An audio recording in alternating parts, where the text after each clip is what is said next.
The winter night lay thick over San Giovanni Rotondo like a heavy mantle of silence. Outside the Friary walls, the world was asleep, buried under a cold veil of fog that softened the lantern light and blurred the outlines of the old stone buildings. It was close to 2 in the morning, an hour when even the wind seemed to hold its breath, when darkness felt deeper, more ancient, as though time itself had stopped moving. Inside the quiet monastery, most of the friars were already deep in slumber. Their rooms were dark, the faint glow of dying embers struggling to warm the long corridors. The walls, built centuries before, seemed to absorb every footstep, every whisper. This was a place where silence had learned to speak. But in one small cell, a light still flickered. Padre Pio sat alone at his wooden desk, a single candle burning before him. Its flame wavered gently each time he sighed, casting golden shadows that danced across the plain stone walls. His rosary rested in his hands, fingers worn from decades of prayer moving slowly, rhythmically, as though guided by a force beyond the physical world. It had been another long day of confessions, the kind of day that weighed heavily on the body, yet uplifted the soul. The burdens people entrusted him, the sins they carried, the tears shed at his feet, all of it remained in his heart as night fell. Yet this late hour, often the only time he had fully to himself, was when he felt closest to God. These moments of solitude were sacred. However, on this particular night, something was different. He felt it before he understood it, a faint tension in the air, like the soft hum before a storm. The room was warm, but suddenly a thin draft crept across the back of his neck. Padre Pio paused, lifting his eyes from the worn pages of his prayer book. The candle flame trembled, as if stirred by an invisible breath. He listened. Silence. Then another feeling, a strange stillness, almost expectant, as though someone else were breathing in the room with him. Padre Pio knew spiritual visitations. He had felt the presence of angels, seen the suffering of souls, and battled the whispers of the enemy more times than he could count. But this presence was unfamiliar, heavy, unsettled. He closed his eyes for a moment, asking quietly in his heart, "Lord, if this is from you, grant me peace. If it is not, protect me." When he opened them, the candlelight flickered again, this time more violently, stretching his shadow long against the wall. Outside, the monastery bell gave a single distant groan, though no one had touched it. The night was shifting, and before the next minute passed, Padre Pio would no longer be alone in his cell. Someone was coming, a visitor from a world between worlds, carrying the scent of smoke and the weight of a tragedy buried decades in the past. This was the night Padre Pio would meet the burning soul. Padre Pio's cell was perhaps the simplest room in the entire friary. It was barely large enough for a narrow wooden bed, a small desk, and a crucifix hanging directly across from where he slept. The walls were bare, the stone rough and cold to the touch, bearing the marks of decades of winters that had crept through the monastery.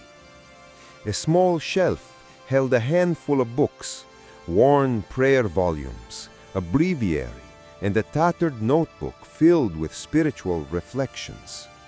In the corner stood a wooden kneeler, polished smooth by years of nightly prayers. A single candle burned on the desk, its flame dancing weakly, as though struggling to hold on against the oppressive darkness surrounding it. The room had no ornament, no decoration, nothing unnecessary. Padre Pio had always believed that simplicity was the purest path to God. And yet, despite its austerity, the room seemed to pulse with a quiet warmth, as though saturated with every whispered prayer and every tear that had fallen to the floor.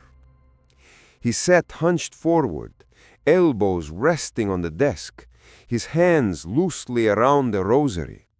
His head bowed, not from exhaustion, but from contemplation.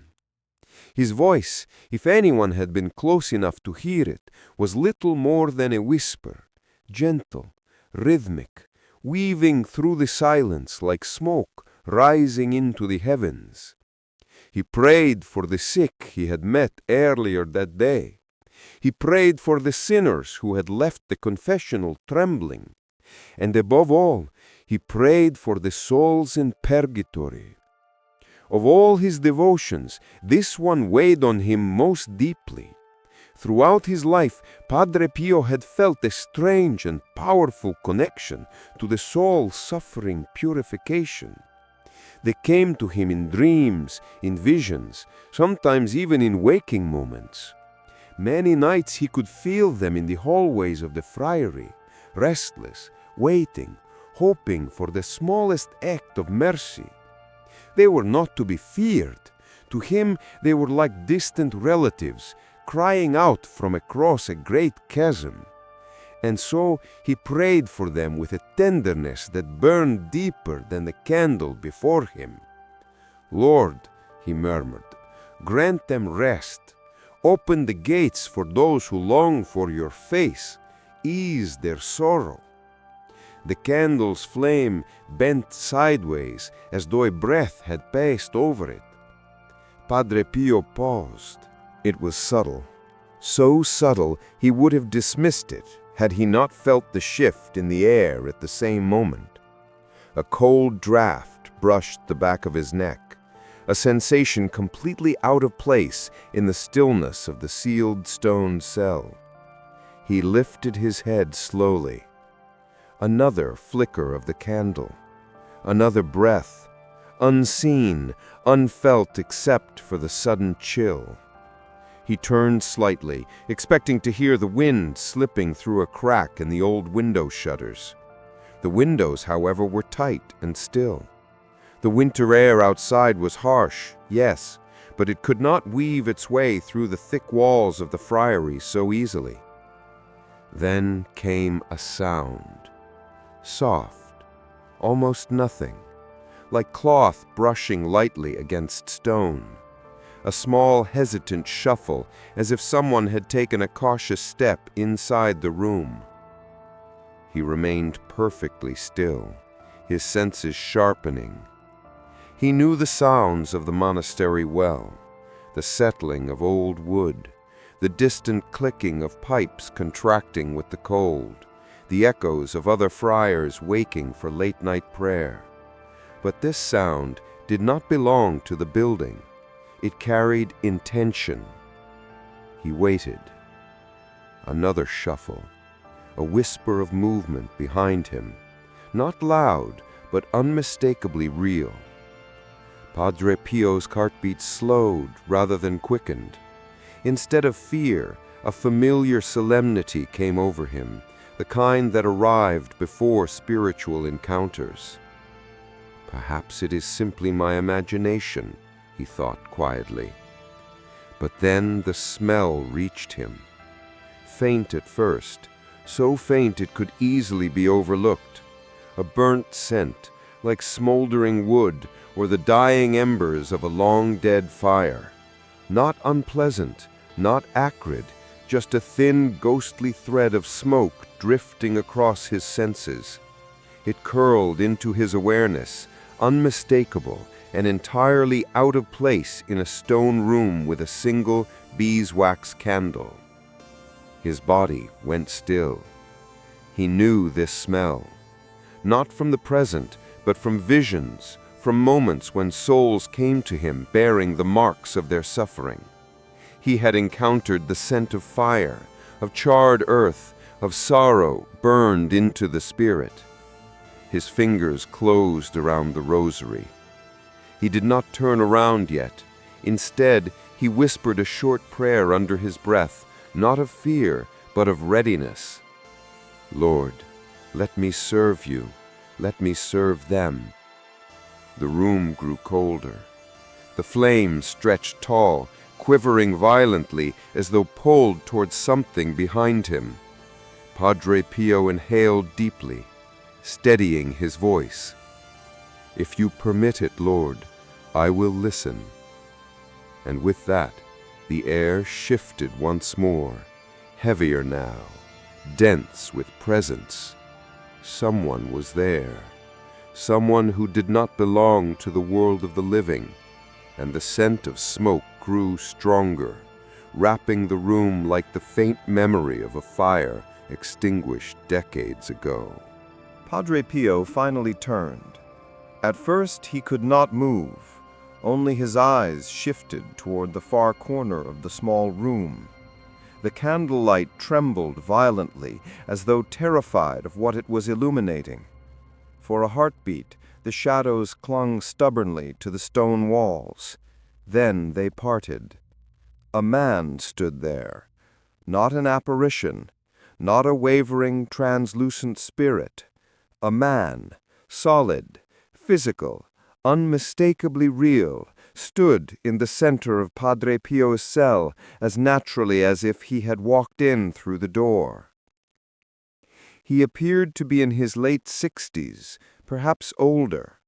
His posture was slightly bent, as though carrying a weight greater than years.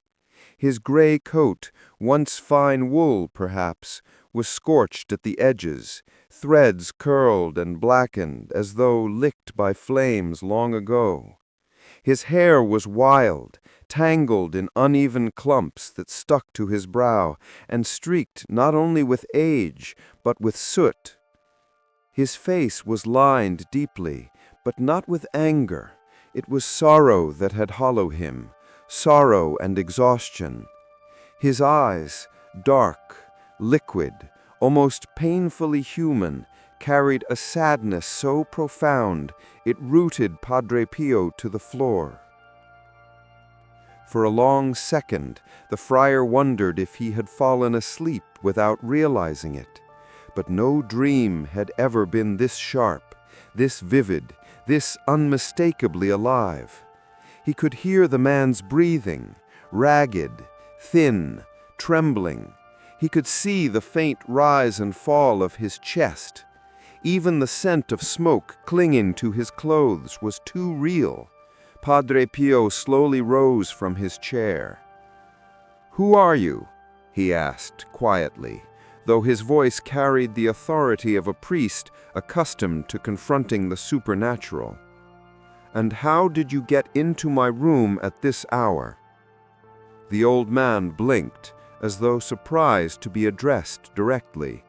His lips parted, but no sound came at first. He swallowed, his Adam's apple moving stiffly. When he finally spoke, his voice sounded like ash crumbling underfoot, fragile, wavering.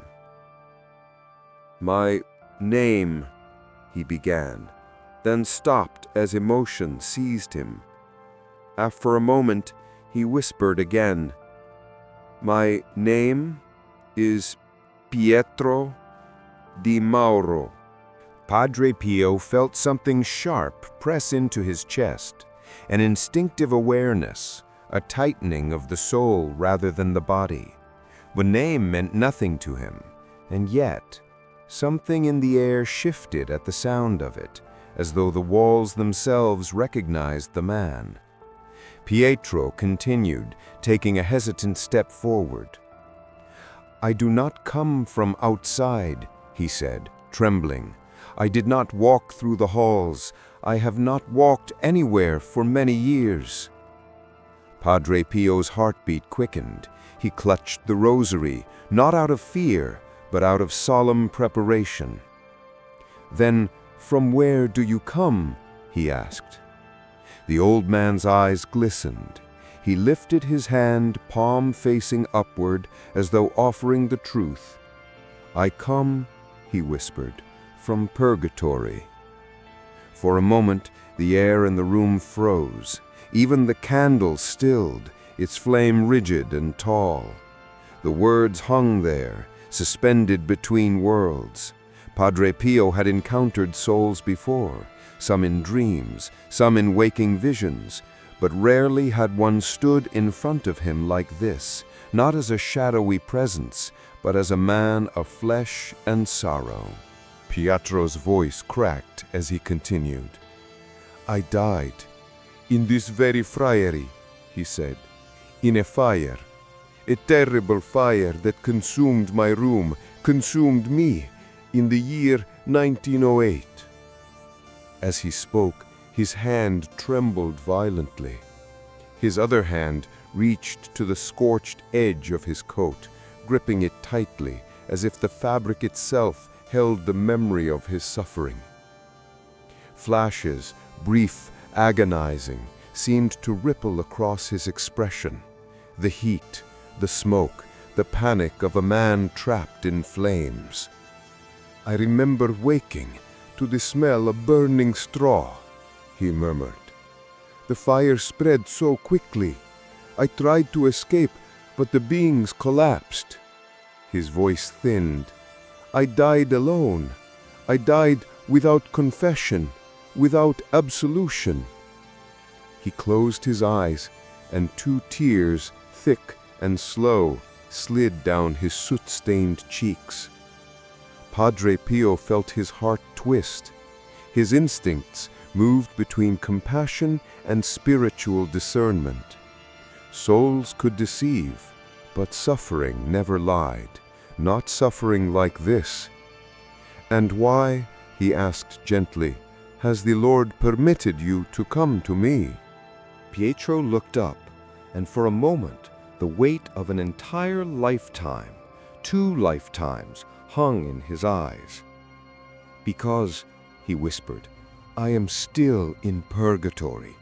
I have been there ever since that night, years upon years, in the fire that heals but burns, the fire that shows one's sins with unbearable clarity." He shook his head as if reliving the torment. "I have waited, I have prayed, and tonight, by God's mercy, I was allowed to come to you." "To me?" Padre Pio echoed softly.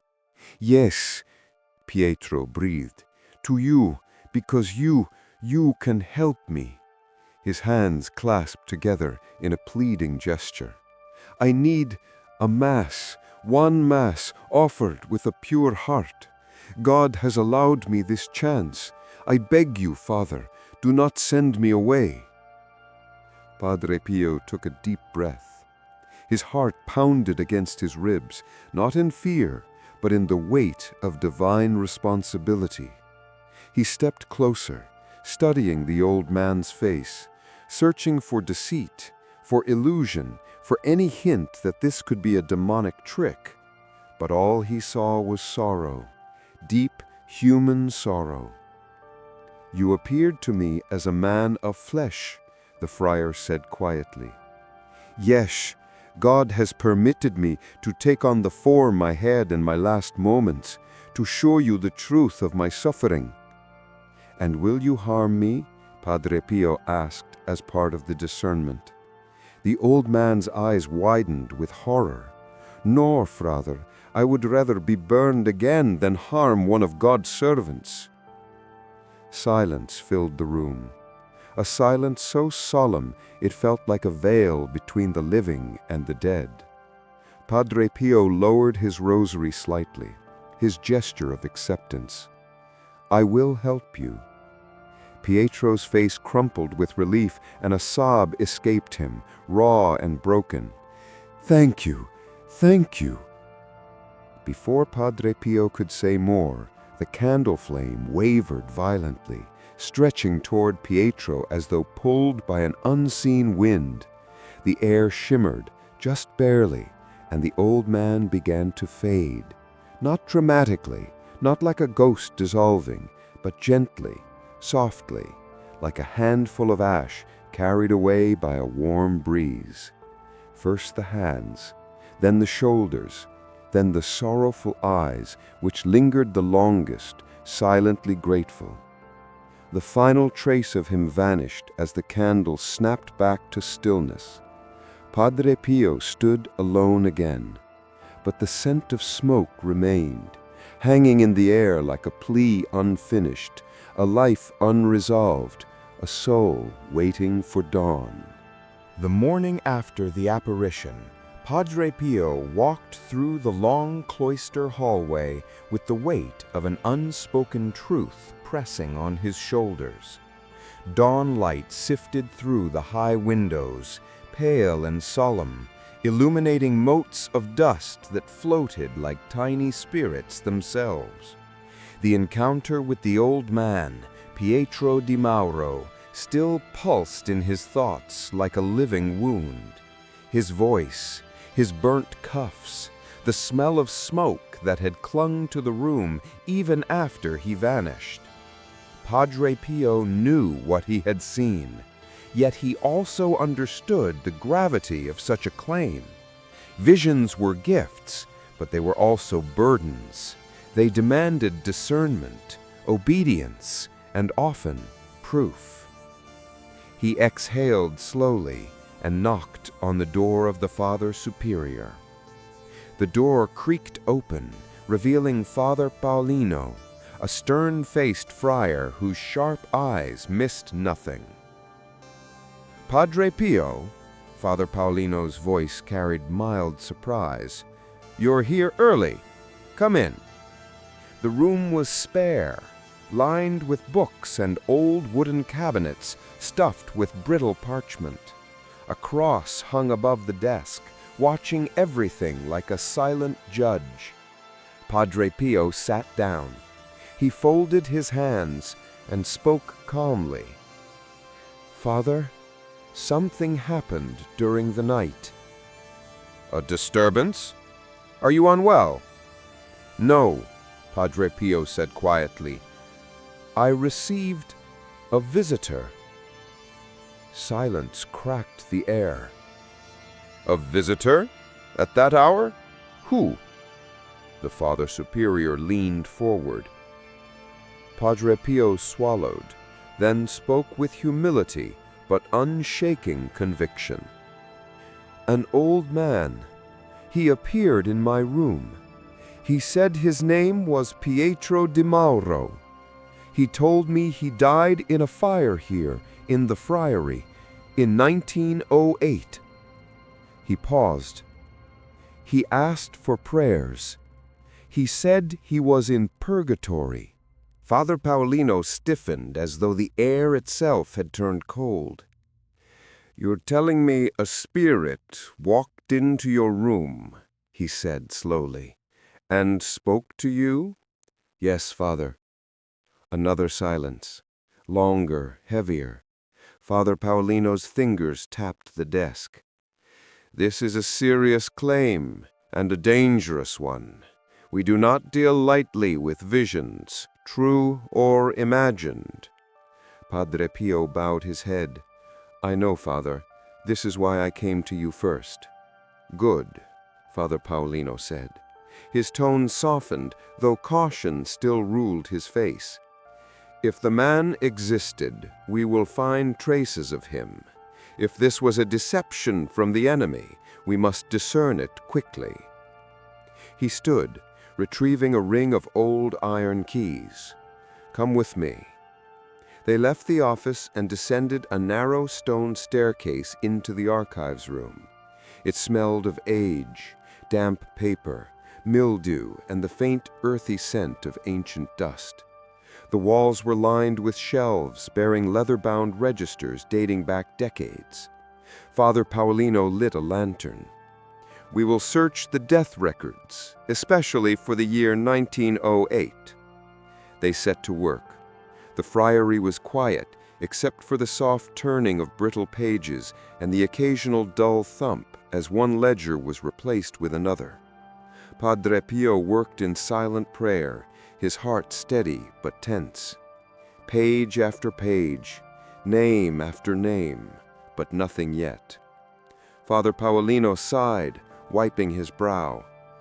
"Perhaps he lied to you," he muttered. "Some spirits mimic the dead." Padre Pio touched the next leather-bound register. "Or perhaps we haven't reached him yet." He opened the book. The smell of old ash puffed up faintly, as though time itself exhaled fire from the past. Padre Pio turned the pages slowly, his fingers tracing the yellowed edges. Then, there it was. A line written in fading ink, squeezed between two cramped entries. Pietro Di Mauro, deceased September 18th, 1908. Cause of death, accident, fire in the old dormitory. Padre Pio froze, his breath caught in his throat. Father Paulino leaned over his shoulder. "Let me see that." Padre Pio pointed silently. Father Paulino bent closer, his eyes narrowing, scanning the ink again and again as though expecting it to disappear. Finally, he looked at Padre Pio, his expression transformed. The skepticism had drained entirely from his face. What remained was shock, raw, undeniable. "This," his voice cracked slightly, "this matches exactly what he told you." Padre Pio nodded slowly. "It does." "And you could not have known this," Father Paulino whispered. "No one has looked at these archives in years. I had forgotten this man ever existed." Padre Pio closed his eyes briefly, offering a silent prayer of gratitude. Father Paulino exhaled sharply. His face had gone almost pale. "My God," he murmured. "So the man you saw really died here, in this fire, and returned from purgatory to seek your help?" Padre Pio lowered his head. "God permitted it." The Father Superior sat heavily on an old wooden chair, as if his legs could no longer carry the combined weight of disbelief and awe. "Padre Pio," Father Superior said quietly, "what you experienced was no illusion. No, it was a soul in need." Father Paulino shut the book reverently, as if closing a portal to the past. He placed a hand on Padre Pio's shoulder. "Then we must help him." Padre Pio nodded. "Yes, I will offer a mass for him today." Outside, the friary bells began to ring, calm, measured, sacred. As the sound filled the corridors, Padre Pio felt a profound peace descend upon him. The truth had been confirmed. The soul had not lied. And now, at last, Pietro Di Mauro would be one step closer to the light. That night, long after the friary had gone quiet, Padre Pio remained awake in his small cell. Sleep would not come. Each time he closed his eyes, he saw Pietro Di Mauro standing before him, those sorrowful eyes, heavy with decades of waiting, still pleading silently for deliverance. Padre Pio knelt beside his bed, fingers wrapped around his rosary, whispering prayers for the forgotten soul who had carried the weight of fire and loneliness for so long. He prayed until his knees ached, until the cold stone floor pressed through his habit, until the first pale hint of dawn touched the window. Only then did he rise, his heart solemn but steady. Today he would offer the Holy Mass for Pietro. Today grace would reach a soul that had wandered in darkness for nearly 20 years. The chapel was dim when the friars gathered. Candles flickered along the altar, their golden flames trembling as though they recognized the sacredness of the moment. Padre Pio vested slowly, reverently, every movement a prayer. When he stepped to the altar, an unexplainable heaviness settled over him. Yet it was not sorrow, it was compassion so deep it almost broke him. As the Mass began, Padre Pio's voice trembled. At the consecration, a tear slipped down his cheek. He felt, with unmistakable certainty the nearness of Pietro's soul, waiting, hoping, listening. The fragrance of incense rose in delicate spirals, carrying the prayers of the living to the world beyond. Bells chimed softly as the host was elevated, their clear notes ringing like tiny summons of freedom. In that moment, Padre Pio knew grace had found Pietro Di Mauro, and somewhere unseen, a long-suffering soul was finally stepping into the light. The night after the Mass, Padre Pio retired to his cell with an unusual sense of quiet in his heart. For the first time in many hours, the air no longer felt heavy. The lingering chill that had clung to his room since Pietro's first visit had faded, replaced by a gentle stillness, like the calm after a storm long overdue. He knelt beside his wooden bed to pray, whispering a final plea for the soul he had carried so deeply in his heart. When he finished, he rose, blew out the candle, and let the darkness settle softly around him. It was then, just as he was about to lie down, that a soft glow touched the far corner of the room. Padre Pio froze. The glow grew brighter, though not harsh or startling. It was warm, like the light of a sunrise slipping quietly into a sleeping valley. Slowly, it expanded, forming the silhouette of a man. Padre Pio felt no fear this time. Instead, a profound peace washed through him, a peace unlike anything he had ever known. The light steadied, and the figure stepped forward. Pietro Di Mauro. But he was utterly transformed. No longer did his clothes hang singed and darkened. No longer did his hair appear tangled or his eyes burdened with sorrow. Pietro now stood radiant, his face gentle, serene, filled with a quiet joy that softened every feature. His garment seemed touched by light rather than flame, and where the scent of smoke once followed him, there was now the faint sweetness of clean air after rain. "Father," Pietro said, his voice clear and warm, "I am free now." Padre Pio felt his breath catch.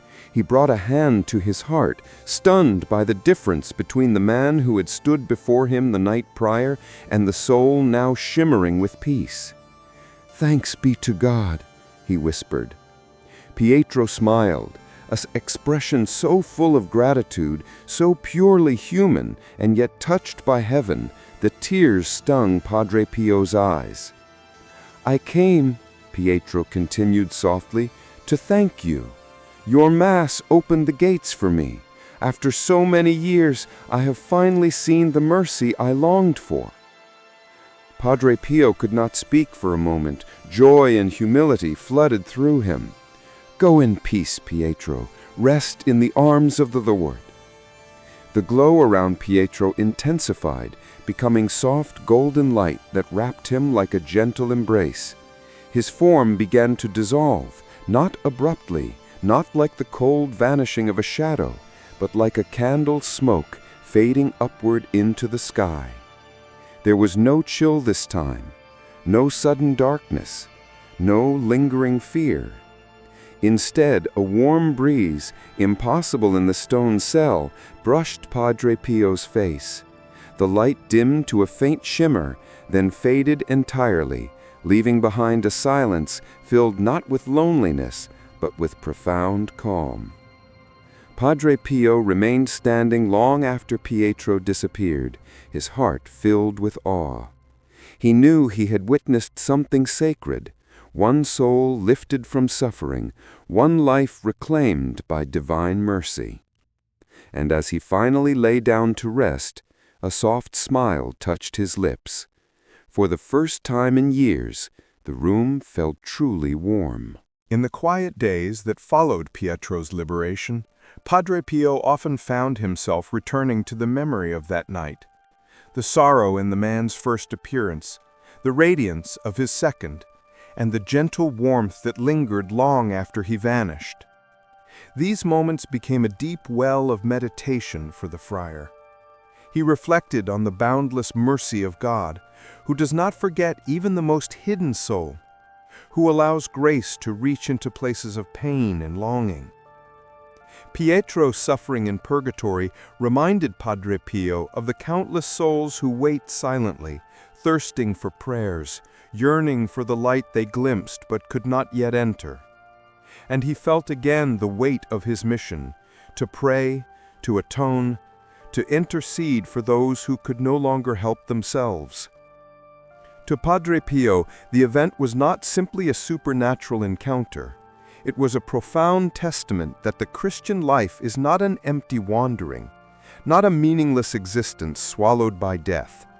It is a journey with a beginning, a purpose, and a glorious destination prepared by God. His own life, marked by sacrifice and grace, was a witness to that truth. May Saint Padre Pio pray for us all. If this story has touched you, please leave a comment and join in asking for his intercession.